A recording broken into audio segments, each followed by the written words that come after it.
Guys, welcome back to my channel, and for today's video ay magme-maintenance tayo ng ating motor. Ito si Ducati Monster. Ayan. Alright. So bagong change oil yan guys. So ayan, bago yung oil filter. Tapos ito bagong change oil. So maintenance yan guys. Bagong linis yung brakes. Ayan. So talagang goods na goods yung condition niya. So ngayon papalitan natin siya ng bearing. Bumili ako sa Ducati sa Caloocan. Ito yung bearing niya. Ito malaki guys. Ito tingnan nyo. Papalitan natin siya dahil yung gulong niya is kapag umaandar is hindi siya totally balanced. Mayroon siyang mga maliit na parang lagutok. So yan, papalitan natin siya. Ang price nito sa bili natin is 700, tapos shipping mga 300 kasi from Caloocan pa siya going here to Cavite. So yan, papalitan natin yan siya. Sayang mo lang siya dyan, Erwin, nakalutang. Mamaya matatanggal yan. Tapos yung kabila naman, diba natanggal na? Yung kabila naman na brake. Yan. Sayang mo lang muna siya dyan kasi gagasgasin pag pinilit mo sa bugs. Yan. So yan siya guys. Ito yung Ducati Monster natin, 800cc. Yan. So ano siya, Orico RCR registered. Tapos wala siyang issue actually, no? For sale yan, for only 330,000. So, kompleto papeles yan guys. May maintenance lang muna natin ngayon. Bagong change oil din siya, bago oil filter. So, pwede mo siya i-test drive or i-long ride mo siya Baguio or what. Napaka-bilis po ng motor na to, masabi ko sa inyo. So, yun guys, maintenance natin siya, palit natin ng bearing. Tapos, ito guys, isa natin motor. Yan, mga old school. Yan o. Yan. CBR, ano to? Honda naman to, CBR inline 4 1990 model. Tapos for sale din siya. Ayan, dinadala ko yan sa may mga Baguio, sa expressway. Ayan o. Ayan. So grabe to guys, ito talaga malupit. Old model siya, 4 yung carburetor niya. Tapos papalitan natin yung tawag nito, wala na siyang issue actually. Only ride, only test ride. Bagong spark plug, ignition coil, fuel pump, mga tawag na spark plug, bago fuel filter, bago yung kanyang mga ano pa ba yung mga ito bagong bleed yung brake system, bago yung brake caliper, yung tawag ito, yung brake pad. So talagang lakas kumapit. Pwede na goods, ayan o.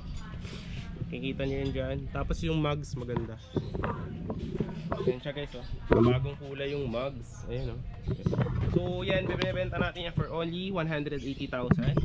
So kompleto rin yan, Orico RCR din siya. So yan, big bike. Kung mahilig kayo sa mga vintage. Ang issue nito na paraming gasgas eh. Kikita nyo siya. Dahil na rin sa katandaan na rin, no? Dahil matandaan na rin yung model ng motor. Pero only test ride siya. So pwede mga pumunta dito. Okay. So ito rin guys, ito na rin. Isa natin yung kotse naman, for sale din to. Ayan. So Orico RCR, registered siya. Tawag na to, kompleto papeles. Ayan. So bago yung mga ano niya, CV joint, rack and pinion. Bago ang ignition coil, 4 na spark plug, high tension wire. Tapos bagong linis aircon, bago palit freon. So wala na siyang issue. For sale yan guys. Ayan o. Ayan. White plate na din. Gana lahat, wiper, power steering. Tapos actually wala naman siya issue. Okay siya lahat. Ang issue nito, gas-gas. Tulad na to. Ayan, mga gas-gas. So yun lang. For sale yan guys.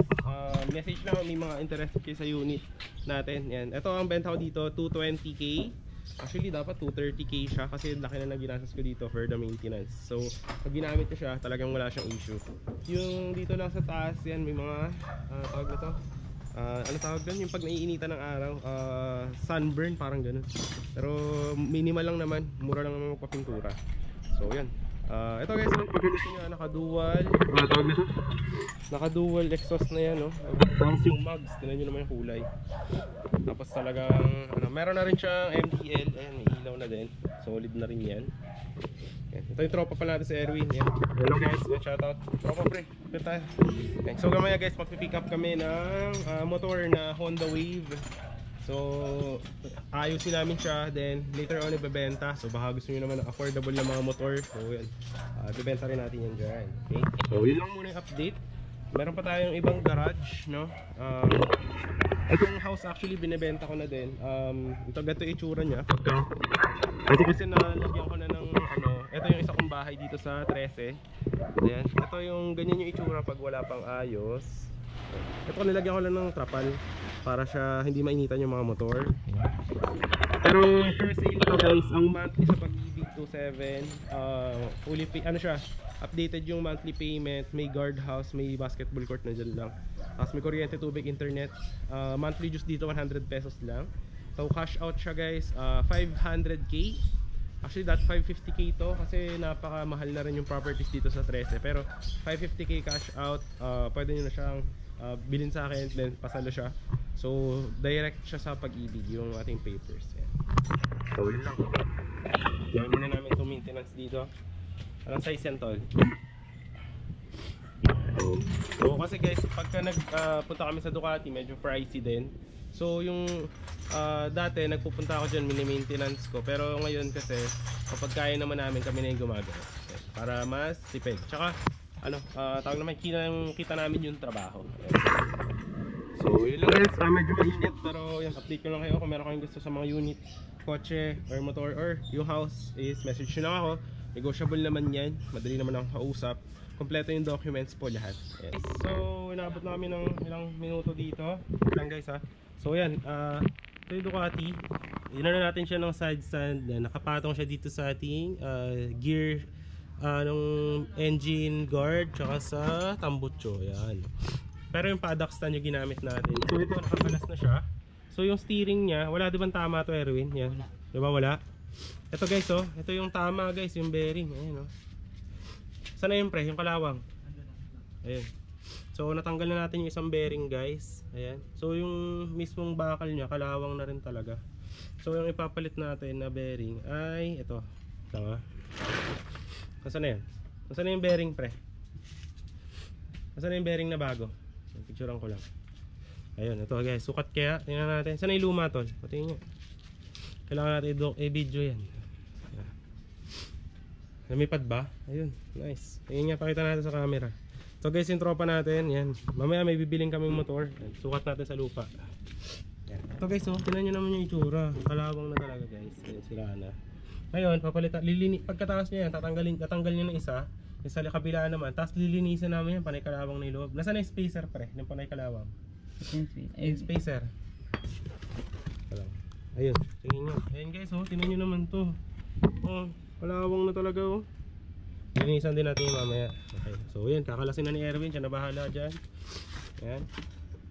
So yan, kalas-kalas lang muna.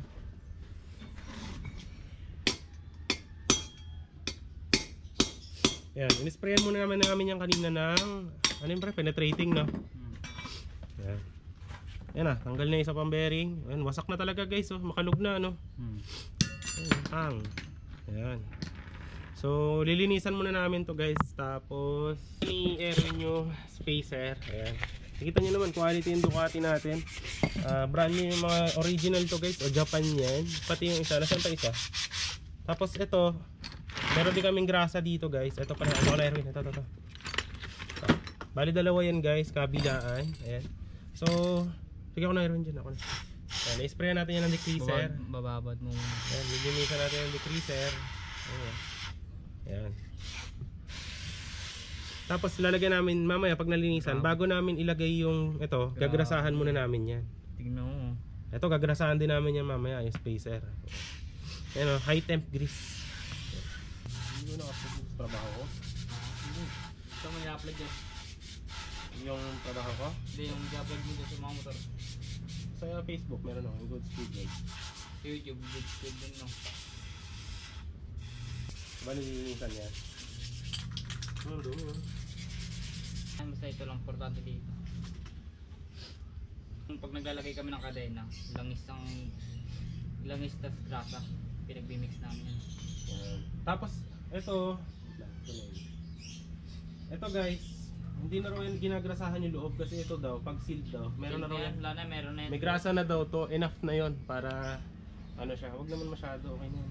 Hindi, para mas lang. Sige. Tapos grasahan mo na rin yung loob. Hindi, mamaya paglagyan.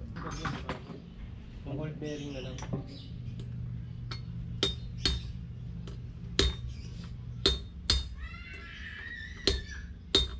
Nag-tubing lang po ako mechanic. Wala po akong alam dito. Alam dito guys. So, bigat no? Okay. Saan na? Sa ops. Spacer. Grasahan muna natin. Tatawaran mo pa. Okay. Igit na mo. Di ba pagka nalagay na yan dyan, hindi na yan ano. Kung yung tubig ang patagalan. Sakto na ba yun? Yung bearing? Yung spacer? Ha? Hindi na natin yung matatanggal mamaya.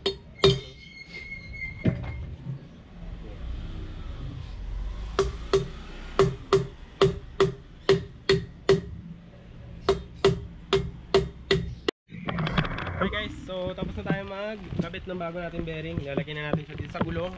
Ayan. So binalik lang muna namin yung mga caliper ng Ducati natin. Sinara natin siya. Tapos install na natin yung gulong. Ayan. So pakita natin, Erwin, pakita natin yung bearing. Ayan, nakakalat na po lahat ng tools natin. Ayan oh. Nilinisan na rin namin, niliha na rin. Ayan. Ito guys oh, bago na yan, umiikot yan oh. Oh, bago na. Yung kabila, ikot natin. Ikot. Ayan guys, ox. Ayan oh, bago na yan oh, umiikot na oh. Yan yung bago niyang bearing. So talagang lapat naman no, wala namang kalog. Wala ba? Wala, bago talaga.